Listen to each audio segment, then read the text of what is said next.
definitely feels like fall. Sort of like being in the Pacific Northwest. It is America and it isn't America. It feels so different here, but I like it. I could live here.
I like this rainy day.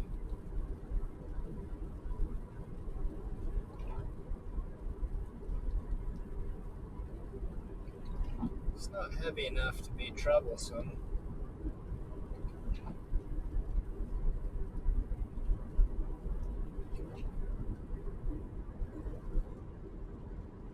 It doesn't feel dreary.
In half a mile, turn left to stay on Nebraska 92 East.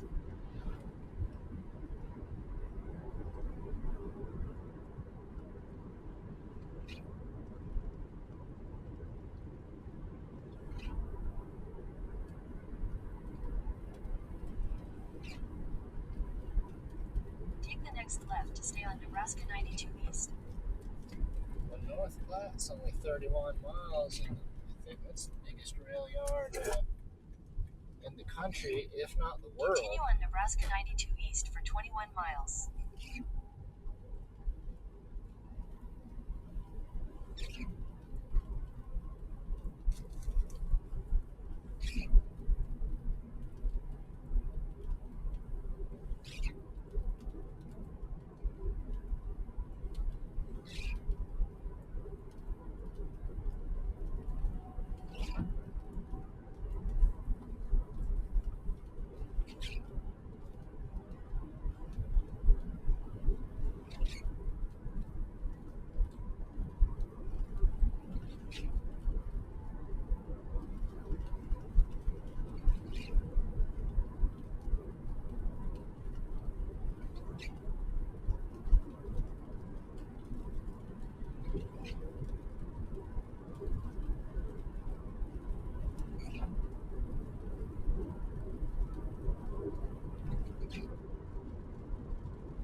Oh,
I'm at 340 miles to the tank, showing a quarter left. I might yet get 400. Don't really want to.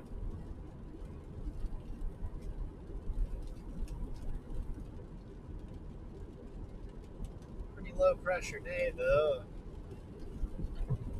The rain makes it like a dream state.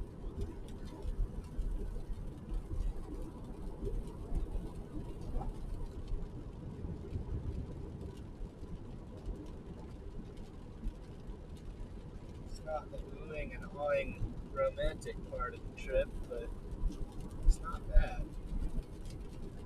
Better yet, the mouse or rat or chipmunk or whatever that was in here didn't seem to have chewed into anything. Not even the sunflower seeds I left out as bait to find out if he's in here or not. So maybe he just got in and chewed that up when I had the windows down somewhere, and that was that. I don't know how he did it though.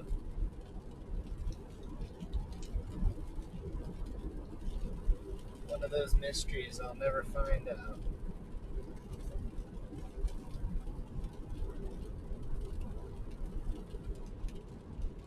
I think Google routed me a bad way because I still got 75 miles to go. And 25 miles ago, I had 75 miles to go. This video is my witness. I did not get an updated direction or nothing. Maybe it's like the Nebraska triangle and I got abducted by UFOs or something.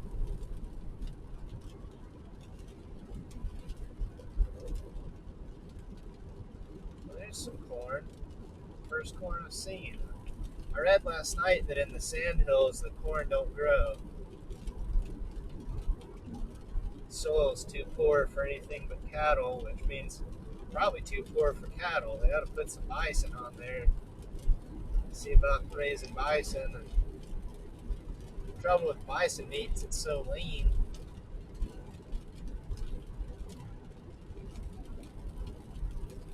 I don't really care for a lean steak. But if bison processing were advanced a little bit, I think it'd be a lot cheaper than raising cows. The initial investment's much higher, but caring for the animal, well, they actually belong here instead of cattle. The aquifer is a concern long term. I don't know how much of it's left. I'm sure somebody's got some estimates of it, but that's the only reason this stuff's here. They say, yeah, I see the irrigation in the field now, here with the corn.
Sent some pictures to Rob, French guy, friend I met in Taipei at Lali's bar. I think he'd like Nebraska, given that he is a honorary American.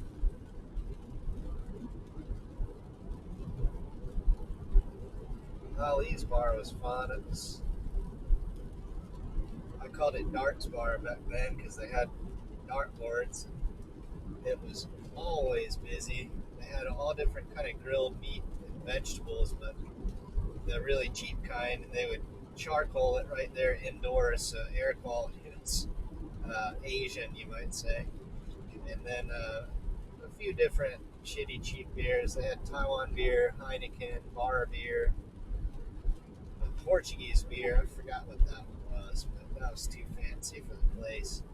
When I was walking home from the MRT one day, a couple of blocks from the apartment building, carrying a briefcase, wearing a stupid suit, and this guy comes out like, "Hey, you, come in here now. You come now." I'm like, yeah, all right. Well, went in, and it wasn't that busy that day. He talked to me for a while. I told him, who I am and what work I'm doing and all that kind of stuff. He said his name is Lao Li. He was from Heiliangjiang, northern China, and he had this necklace, like Cuban link, like 90s gangster necklace. And he always wore a white wife beater shirt and some flower shorts, and really outgoing guy. So about a month later, I was walking by, and he saw me, came outside, and was like, "Hey, Gerald, you come over now." So, yeah, he asked me, how's your business? How's everything going? How's your wife? He somehow remembered every detail of the conversation that I told him, and he did that. He did that with everybody. Like, I don't know how many thousands of clientele would come in and out of that place.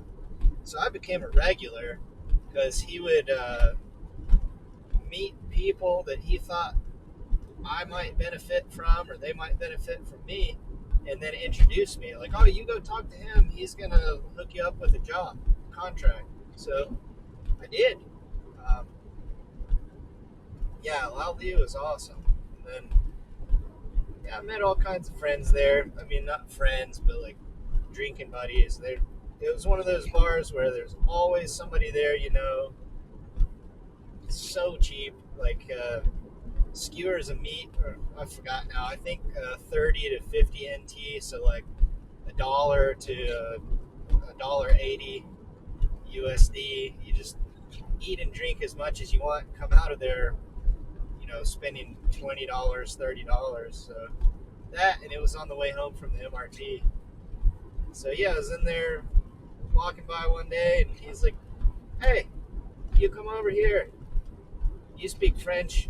Meet this French kid. Like, you talk to the French kid now." So, like, yeah, all right. So this kid was so fresh off the plane, he still had his suitcases with him, and he had been walking out. Just got out of the MRT. I don't remember if he had a hotel or what. He must have, around the area. But yeah, we sat down and started talking, and turns out pretty awesome dude. So yeah, we stayed in touch. He's in Tokyo now. In between there and Denver, doing some aerospace stuff. And, yeah, pretty good dude. Thanks, Lolly. Hope your bar is going well.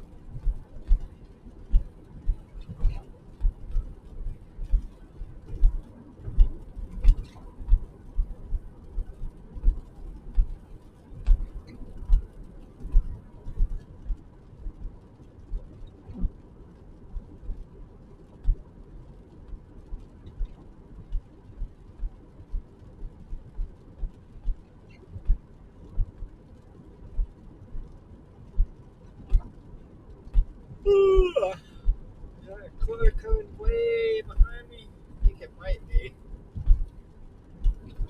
Running 55 because I'm showing a quarter tank of gas. Well, Ringgold was on the map, but it's unincorporated, and as far as I could tell, it was one house and one church. A Free Methodist church. I don't know what the Free Methodists do. Look at all them cattails, man. This is a beautiful place. I sure could live here. Need to be a little bit older, I think. You wouldn't have much of a nightlife here. Not looking for a nightlife, but I am looking for like an evening life. But I don't know. If I get going out at sea and then get 4 or 6 months off a year and money to buy a spot Man, I would look at Nebraska Sandhills, maybe top of my list for America. I think I'd like New Mexico too, but I've never been there. Rural Washington, rural Oregon, Nevada, nah. Colorado, not really.